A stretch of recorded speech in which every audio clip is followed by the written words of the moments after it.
'n mosie is onlangs in die parlement aanvaar wat die weg baan vir die onteiening van grond sonder vergoeding. Dit is 'n groot gesprekspunt in landboukringe en hier by die Nampo Oesfees gons dit ook oor die omstrede en emosionele onderwerp.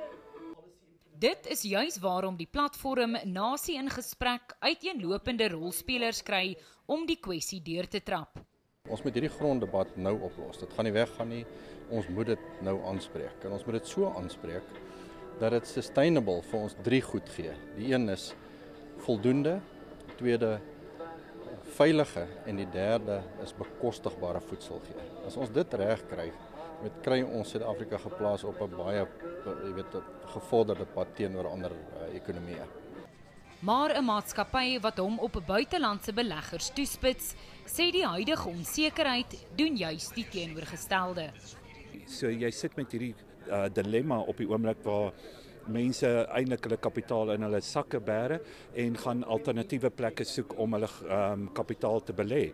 So en dit is 'n massiewe gevaar vir ons ekonomie. Ons kort beleidssekerheid en sodat ons buitelandse beleggers so maklik as of dit so gerieflik as moontlik kan maak vir hulle om te kom belê.